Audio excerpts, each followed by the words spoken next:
Good evening. This is MDM Tonight. I'm Matthew Merlino reporting.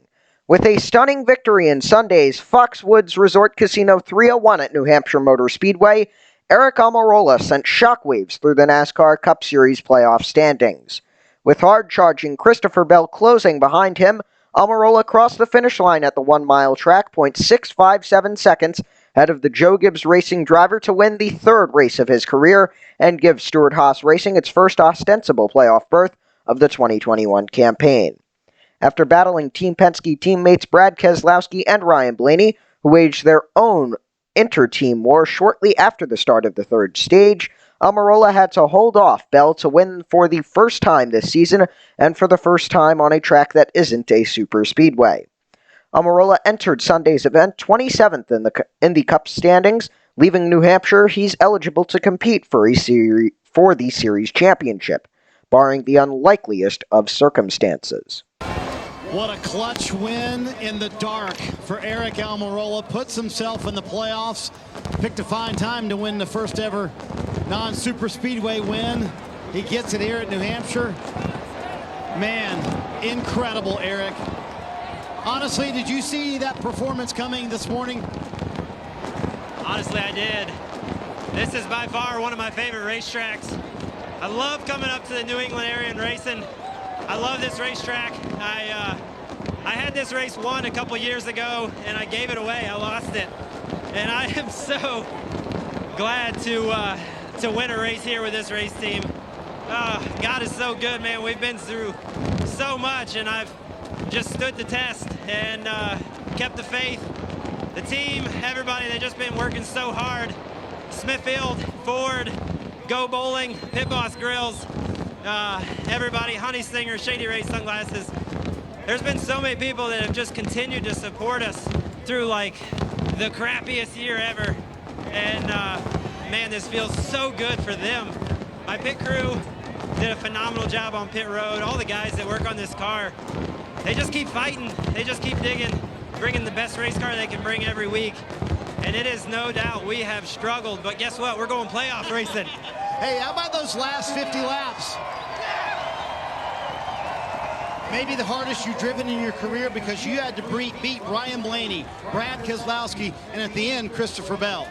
Yeah, that's what a race car driver lives for. And for so long, I've been so close to winning at some of these racetracks like here, Dover, and I've let it slip away. And I've honestly hated it, and my wife has hated it worse than I have. She's always told me, she's like, honey, I want you to win so badly at somewhere other than a restrictor plate racetrack. And we did it today, and gosh, I'm just so proud of everybody at Stewart-Haas Racing, Roush Yates Engine Shop. We have been fighting, scratching, clawing, and man, this feels so good to have something pay off for all the hard work. So just really happy. Man, this means so much. It's hard to explain it, but I love coming up here to New England. You fans are awesome in this area. Living it up with the fans. He has a checkered flag to collect and also an invite to the 2021 playoffs. It helped Almirola's cause that NASCAR cut the race 8 laps short of the scheduled 301 circuits because of darkness, a move necessitated by a rain delay that commenced after 8 laps had been completed and Kyle Busch's pole-setting car had been wrecked beyond repair. Bell thought an extra 8 laps might have made the difference. Man, and it was a valiant effort. Almost had the weekend sweep, won the Xfinity Series race yesterday, and just a couple laps short today. Had it gone the distance, do you feel like you had a shot at him? Yeah, I didn't know how many laps they cut it short, but definitely whenever I saw the board and saw that we were 8 laps short, it stings, man, because I feel like I was probably had a little bit better pace than him, and I was able to get to him. I know lap cars were giving him a bad time, but I was able to get to him. It was going to be a heck of a race, but really proud of everyone on this Rheem Pristine Auction Camry. They did really good. You know, everyone on this 20 group, we didn't start out the greatest, and then we were really good, the best we were all day right there at the end of the race. So that's all you can ask for is to have a shot at it, and yeah, I just wish we had 8 more laps. Well, and we watched you all weekend. I mean, your car was working, it seemed like, everywhere. So, I mean, where do you feel like you were better even than these Penske Fords that were so strong throughout the day? Yeah, I don't know. Like, I fought a little bit of everything, and, you know, was a little loose in, a little loose off. I felt like my car cut the center probably better than theirs, and that's where my speed was. So, yeah, I'm happy for Eric. You know, that's cool for him to win. He's been close a couple times, so building on our program too. So hopefully we can knock off a couple more wins here soon. I guess it's a good day if you're disappointed with second, right? Christopher Bell almost had him, but he'll have to settle for the runner-up spot today. Penske teammates Keselowski, Joey Logano, and Blaney ran third, fourth, and fifth, respectively, with Logano recovering from a 2-lap penalty incurred during the rain delay.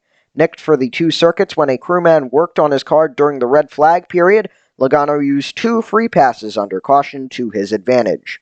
Kevin Harvick finished 6th after winning the first stage and leading a race-high 66 laps, the first time since May 9th that Darlington, the driver of the number 4 Stewart-Haas Racing Ford, had been at the front of the field. 4 drivers claimed 5 of the top 6 finishing positions, with Bell in a Toyota being the only exception. Kyle Larson, Ross Chastain, Alex Bowman, and Denny Hamlin completed the top 10. Almirola's victory set up a battle between Richard Childress Racing teammates Tyler Reddick and Austin Dillon for the 16th and final playoff berth. Both were comfortably situated in points before the race, but Almirola's win reduced the number of available spots in the postseason from 4 to 3. Reddick currently leads Dillon by 5 points for the last playoff-eligible position, with 4 regular season events remaining.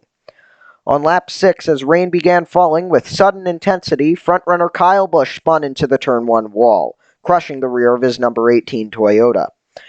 Joe Gibbs Racing teammate Martin Truex Jr. suffered a similar fate on the wet track, damaging the front end and splitter of his number 19 Camry.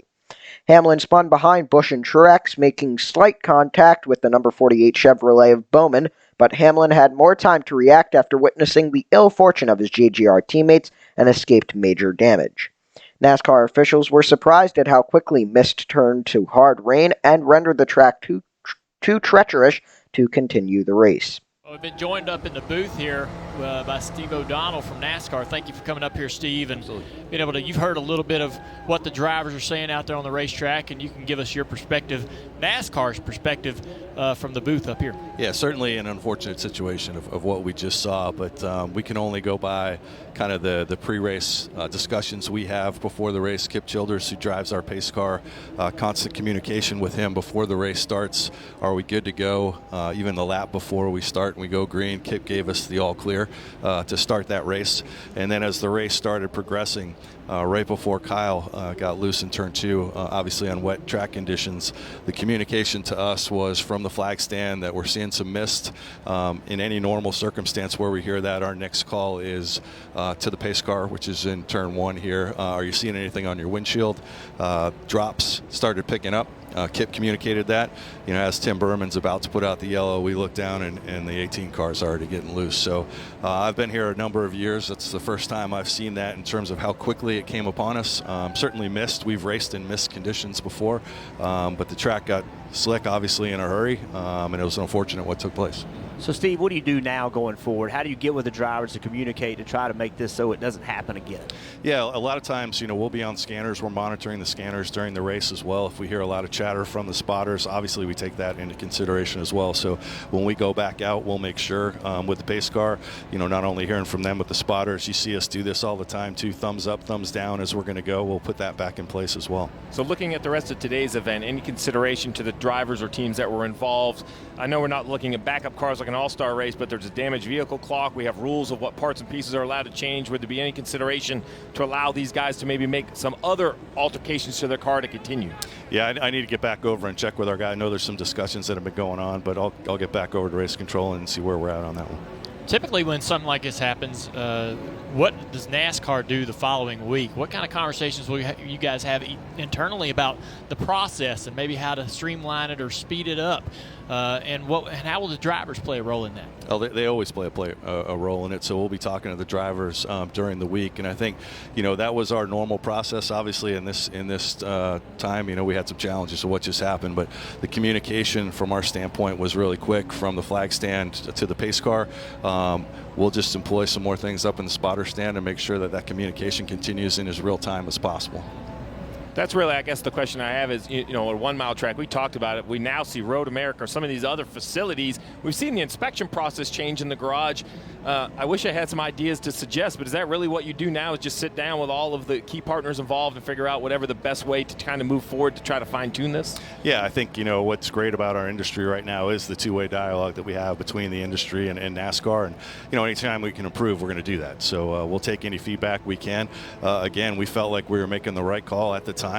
This is the quickest I've seen something come upon us, the track go away that quickly.